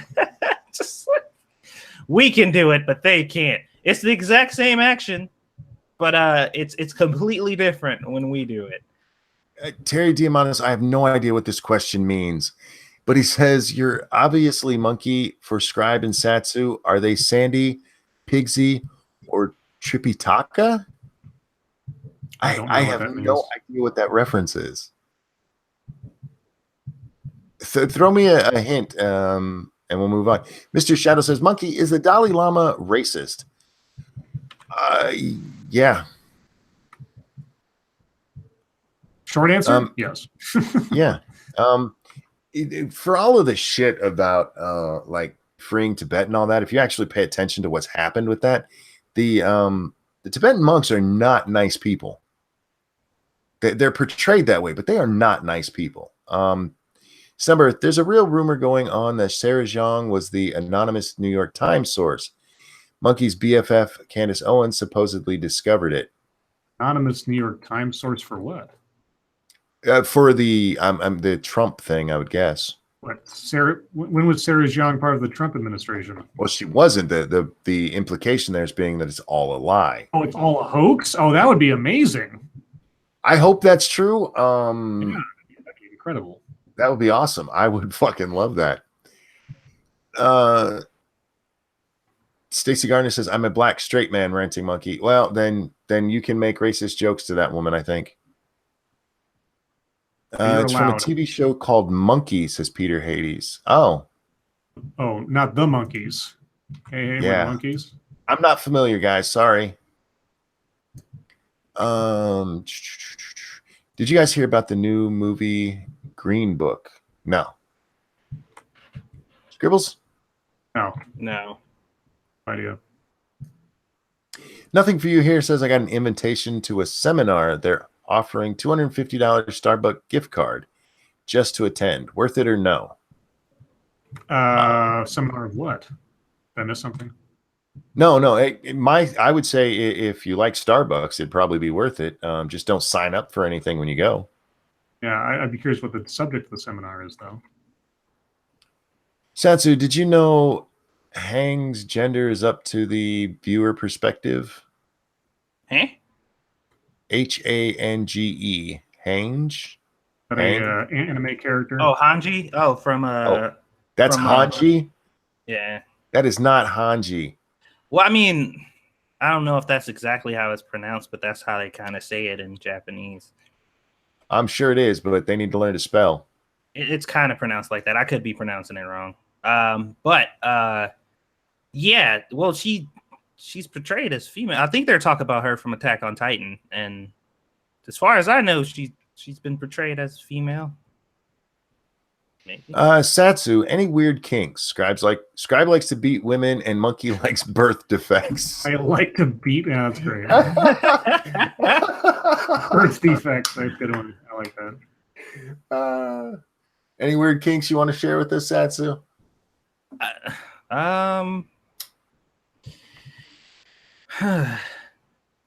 Not really that I can think of. Most of the stuff I'm into is pretty normal, I guess. Go ahead. Satsu's into shower sex.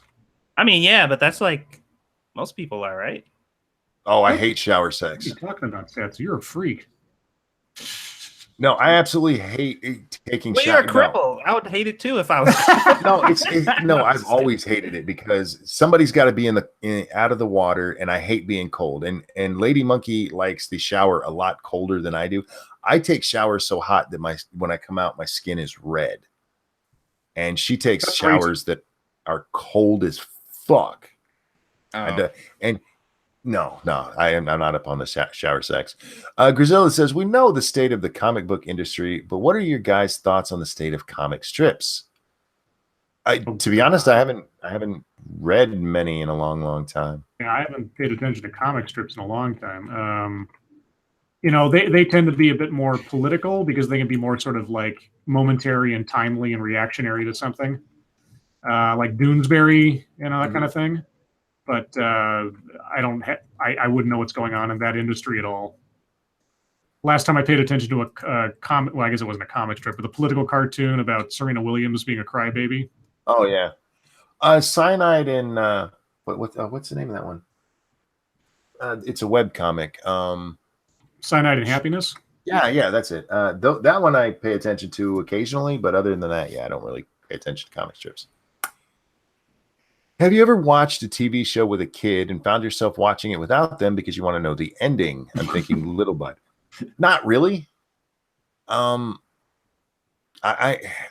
the older I get, the less I watch TV. So when we're done watching or whatever reason, when I get my time back, I go do my things, and then if she comes over again, we'll watch it and catch the end. That's what happened with Coco. Coco is actually a really cool movie. But it's one that I caught the beginning and then a little bit of the middle, and then I saw the ending, and then the next time she was over, she wanted to watch it. I'm like, cool, and I was able to catch up on the middle part. You guys? I don't often watch movies with kids, so I couldn't tell you. Yeah, I've seen plenty of movies that I've started to watch with kids, and then they like fell asleep or something, and I just finished watching it or go back or something because I got interested or invested. That's happened several times. Stargazer Nuts wants to know if everyone's still alive. As far as I know, they all are. See, this stream is saving lives, people. Actually, I'm a pre-recorded voice. I'm not actually here. It's amazing how your pre-recorded voice fits in perfectly with the questions we ask. But did you ever see Videodrome? I did not. Well, then you don't know. Let's see. Ranting Monkey, there's zero difference between soft ah and hard of the N-word. It's only a lazy tongue. In our modern society, it's been decided that there is a difference. So I understand what you're saying there, but that's not exactly correct. I'm trying to find the more questions, guys. Terry and Peter, is that a Australian show? Because they're still talking about that show where that Terry had asked about, and they both watched it. They watched it as kids, but I've never heard of a show called Monkey. Yeah. And they're both from Australia, so I'm wondering if it's one of their things. You mean The Monkeys? I know quite a bit about that. But... Mr. Adam, thank you. Good show, my dudes. I appreciate it. And we're saving lives. Yay, saving lives. Oh, we haven't done a save your life tip in a while. Don't stick your dick in an electrical socket. I have a whole video on this on things to save your life. You should check it out. Just saying. So, Monkey, when are you going to do a video on the whole no movement or whatever? It's still something I'm working on, but I'm working on that secret project right now. Oh, yeah, it's the secret project, which we can't talk about. And it's been taking up all of my free time. And actually, I saw the secret project for the first time today, and I critiqued it slightly. Told Monkey he was missing something. Correct in your critique. Yeah, he was missing something important, but I won't tell you what that is because it's still a secret, and you guys will just have to suffer in the lack of knowledge. Did you get the super chat from Monsieur Adam? From what? From Monsieur Adam. Mr. Adam. I did indeed. Okay. It's now Satsu suddenly French for some reason. Jenna wants to know why this stream can save your life. Okay. You could be walking across the street right now getting hit by a bus, but you're not because you're listening to this stream. Unless you've got your headphones in and you're walking. Which, by the way, don't walk around the city with fucking headphones in where you can't hear.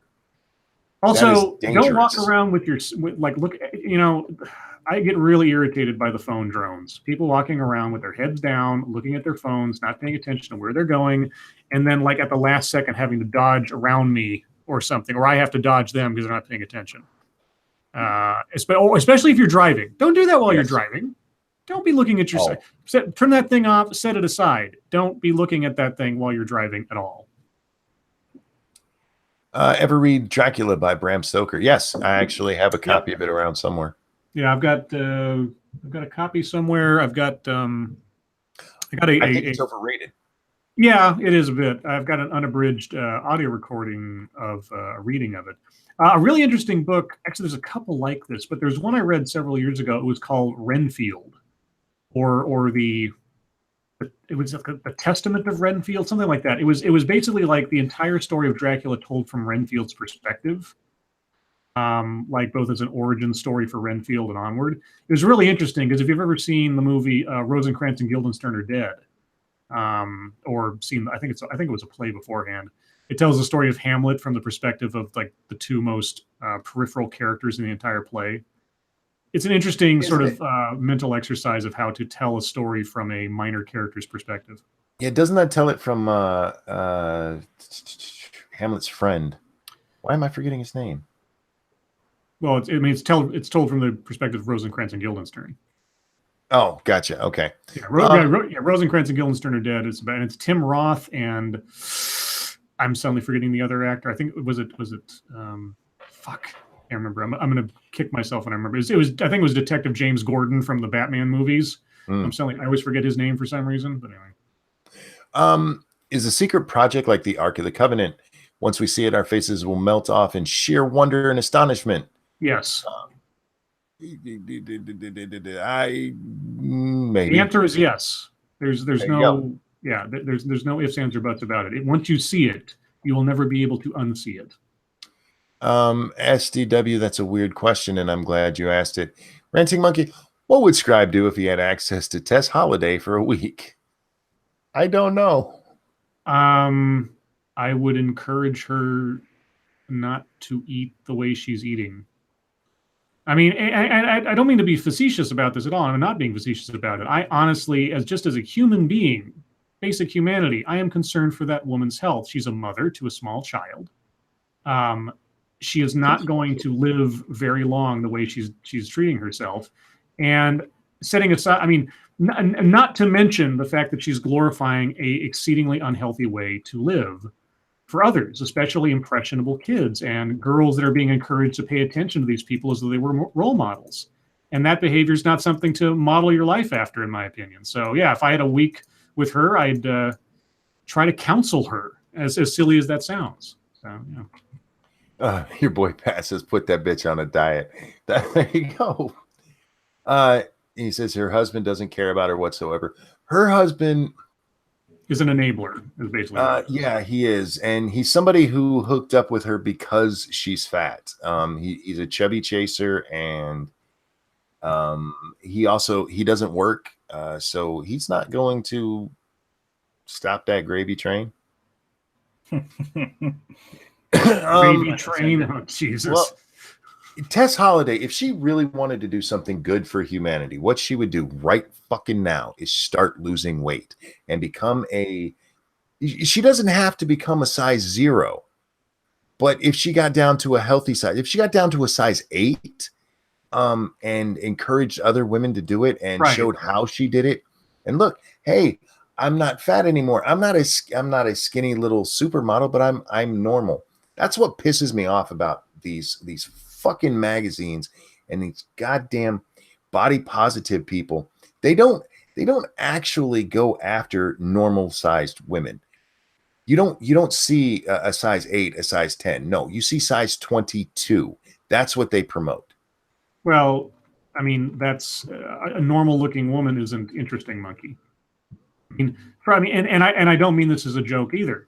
Tess Holiday and promoting her as something to either pay attention to or admire is, for lack of a better phrase, the modern sideshow.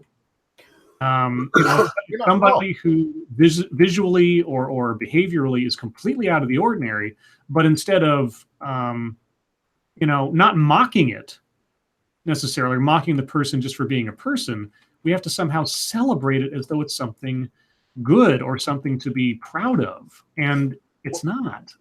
Well, see, that's my thing. They always talk about, oh, the women in magazines, that's not how normal women look. Well, Tess Holiday's not how normal women look.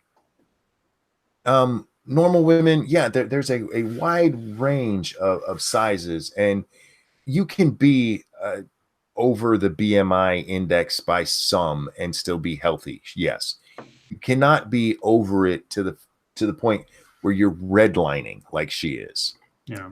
And it is, oh God, it just pisses me off because they are literally ignoring all science for the sake of feeling good for the short term. Because you can be her size and still have some movement. Because I don't get tired when I walk. Yeah, that's because you were young and you're getting old now, and you're gonna fucking die. That's it.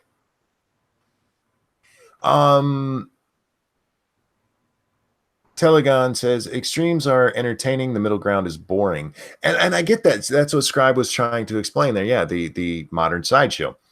But again, going back to why it pisses me off is how they sell it. Because we want, they don't show normal women, so we're gonna go to the other extreme and show a fucking elephant.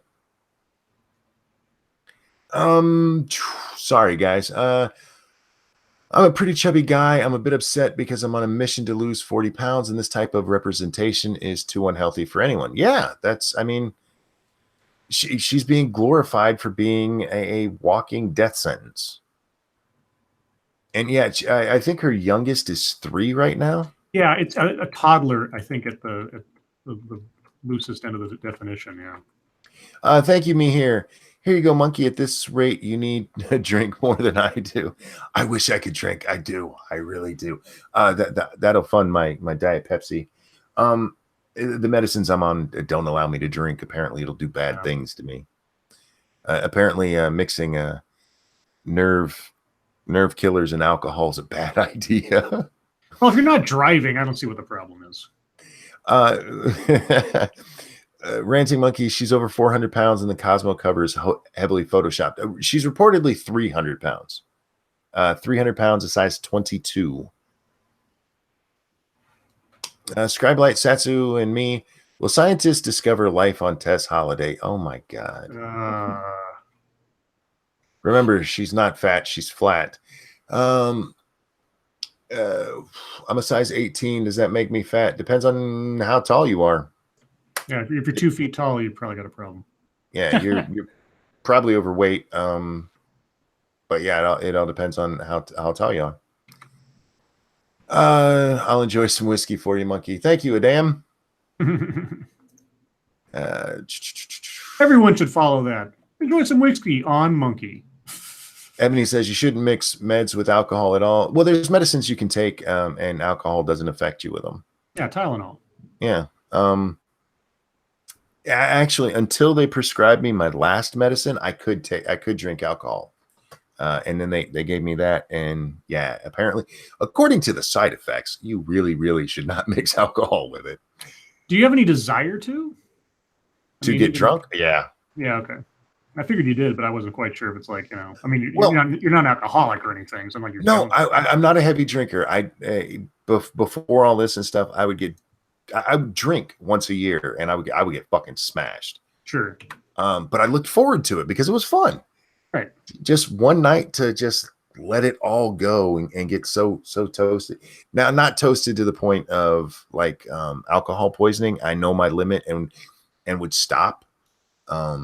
I'm not a complete moron. Like I would, if we were out drinking, I would give Lady Monkey my wallet because I over tip anyway. And I just can't imagine how much I would tip if I was drunk. Right. Now here, take my whole wallet. Let's see, Tess Holiday base instead of moon base. God damn it. Oh, Lord. Considering we know what you mean when you mean just the tip. That could get really bad. Just the tip. Hey, let me tell you something. Waitresses love me when I'm in a bar. Why is that, monkey? Well, because I am a good tipper. I am very flirtatious in a non-creepy way, and I'm fun. I don't touch them. It's just, every waitress, they love me. And to the point, we were out one time and the waitress completely ignored everyone else at the table. I'm like, that's not my fault that I'm cute and funny. Mm-hmm. And then when she got home, she was like, this creepy asshole dude, man. Yeah. No, my best friend's wife was getting mad because she couldn't get a drink. Like, will you get her a drink? And she brought it out. That's fucked up. Jenna says, I can't drink on any of my medications. Only one med I could drink, but I'm also Mormon, so there's that. Yeah, you're Mormon and you listen to us. Is that allowed?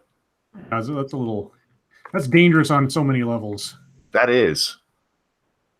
I don't think you're allowed to listen to us. I'm glad you do, but when you meet St. Peter, give him my apologies. I bet Monkey loves going to Hooters. I've never been to Hooters. I've also never been to a strip club. I've never been to a strip club. I almost went to a strip club once. I was walking home from a bar, walking back to my hotel room anyway, and I was really tipsy, stumbling around. And out of the darkness, this is like the middle of the night. This is like 2 a.m. or something. Out of the darkness, this guy runs up to me. And at first, I'm like, oh, shit, I'm about to get mugged or something. And then he like shoves something into my hand and then says, see you later. And he runs away. I'm like, what the fuck? And I look down at my hand and there's 2 free passes to this strip club that's like a block away. And I'm like, oh. And I look down the street towards the strip club and I look up the street towards my hotel and I say out loud to nobody in the street, am I drunk enough? Nope. And I go back to my hotel. Well, my cousin used to be a bouncer at a strip club and he invited me down, but there was never an opportunity. Thank you, Diesel Dave. What does an old lady's pussy taste like? Depends. That is horrible and great at the same time. Hey, Bear. There's my bear. I let him in on the secret project today. Oh, you did? I did because I needed his okay for something. So.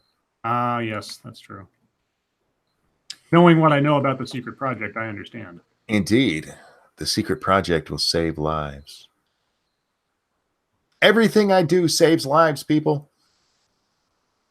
Let's see. Is Tess Holiday a normal-sized person but stuffed with whipped cream? The Tess Holiday thing, I think people are having too much fun with it. What would make the perfect Mass Effect game? Open world it. True open world. Oh, that'd be something, yeah. True open world. Do you like Superman or Batman, Monkey? I like Batman, and for several reasons, but most of all, Superman is basically a god, and Batman is a man who actually has to overcome obstacles. It makes him a far more entertaining subject. Yeah, the classic iteration of Batman's far more complex a character than Superman. Superman could be made a more complex character as a person, but unfortunately, when it comes to his power set, they have to make up reasons why he's defeated by guys, and the reasons they come up with beyond simple kryptonite are always feel really cheap. So yeah. No, Irate Bear, I have not spilled the beans about my secret project. I just keep hyping it up. Yeah. It is still a secret project. It's called marketing, Bear. Maybe you should learn something about that. It's going to be a very substantive project. I can't even pronounce the word correctly. If Tess Holiday was a piñata, what would come out of her if she was being torn open? At this point, cake. Several other Tess Holidays. Let's see. Fun fact, Batman is heavily plagiarized from The Shadow. Yeah, that's true. And a lot of Batman's villains were plagiarized from Dick Tracy, at least in concept. So yeah. Jenna says, you don't have a secret project? Yes, I do. Oh, he's got a secret project. It's a project he's working on, and we haven't talked about it in detail, so it's secret. Jenna says, I don't believe you. No, it's true. It is true. I've been working my ass off on it. Yep, I saw it for the first time, or at least in progress, just before the stream, because I was curious to see it. And no, he shared screen and showed me him working on it like in real time. So yes, he is working on a secret project. Yeah, I actually woke up at like 9:30 this morning and immediately started on it and kept working on it till about 2 when a friend of mine asked me if I'd play a game with him. and all I want to do is get back to work on it. I'm pumped for this one. Thank you, me here. Monkey, did you see the new Disney game on Steam while it was on pre-order? It was classed as psych, horror, nudity, and adult themed. What? No, I didn't. Geez, Kingdom Hearts got hardcore. Right. What was the name of it? Yeah, seriously, what was that? I want to know. Column Peel. Hey, Satsu, do you like Redline? And thank you for the donation. What's Redline? I don't know. Isn't it a game? It doesn't sound familiar to me. Pyrus Creed says, when will we find out about the secret project? Well, when it's done.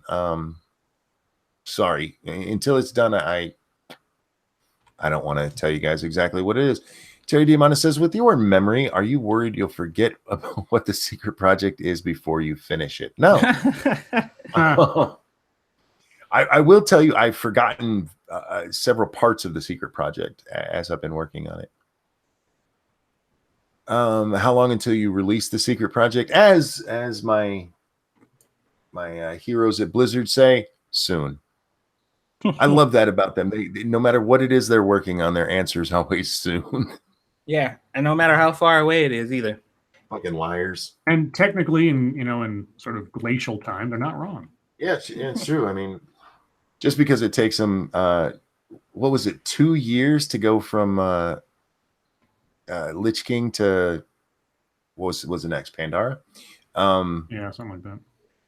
Compared to the last Ice Age, that's nothing. Hey, look, time is a social construct. That's right. It actually kind of is.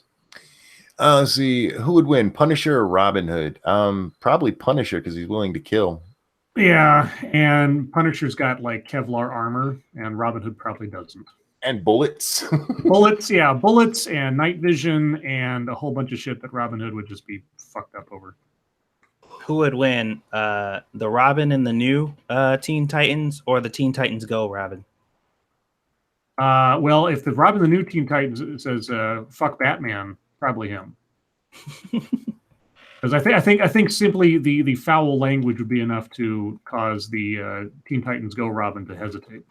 Plus, he's got a hooker sidekick, and hooker sidekicks always win. Yeah. Also, apparently, the Dick Grayson in this show was never allowed to drive the Batmobile. I learned that from a clip I saw today where Dick Grayson meets Jason Todd, and Jason Todd's like, "Yeah, driving the Batmobile." I was like, "You let you drive the Batmobile?" Jeez. Okay, great. Oh, Ebony Williams says, I said Red Hood, Monkey, Jason Todd. Oh, I don't know. Oh, the Red Hood? Oh, still Punisher. Because DC comics suck. Yeah, Punisher would take out Red Hood. Any movies you should watch coming up? Hopefully next week with Don Juan DeMarco. Yep, I have my copy all ready to go. I got to find my copy of Cloak and Dagger with Dabney Coleman, and I got to get Monkey to see if he can find a copy of that sometime, but not necessarily right after, because our schedule for movies you should have watched is when we have the time to do so. Telegon says, what mundane task do you do in an unconventional way? Putting on my pants. Okay. Explain. I never even noticed it was something weird that I did, but I kind of spin my pants on. You spin like a dance move? No, it's just the way I hold them. I put one leg in, and it's apparently I have it sideways a little bit, and I can't explain it. It would be I'd have to show you, or have Lady Monkey can explain what I do. But yeah, I kind of spin my pants on. So when they say everybody puts their pants on the same way, no, we don't. Okay, wow. That's quite informative. Thank you. Scribe. Yes. What? Answer the question. What mundane task do you do in a unusual way? Why do I have to answer before you, Satsu? Whitey's first. What? What mundane task? I'm trying to think if I do anything. I don't know, because to me, my routine is normal. I have no idea. I mean, I'd have to have something like to compare it to that I don't know. Honestly, I have no idea. I don't know how to answer that question. I have to think about it for a while, see if I can come up with something that I do differently than I would assume other people do.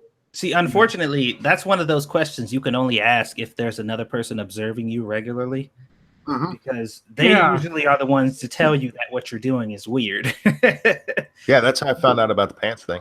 Yeah. Like I think of mundane things like brushing my teeth. Well, there's only a couple ways to brush your teeth, and yes, I don't know. I don't know. Squishy thinks it's weird that I refuse to eat pudding with a spoon or a utensil, like I eat it with my finger. Okay. All right. And on that note, guys, it is 11 o'clock. And did you die? No, because this stream saved your life, and you're welcome. And thank you so much for joining us. Thank you for the super chats. I can't tell you how much I appreciate those guys and how much I appreciate you guys showing up every night. Best audience in the world, bar none. And I mean that. Scribe, Satsu, thanks for joining me as always. Everybody, your lives make us sad. We'll see you next time. Bye, guys. Bye. And yes, Jenna, I will make you ribs.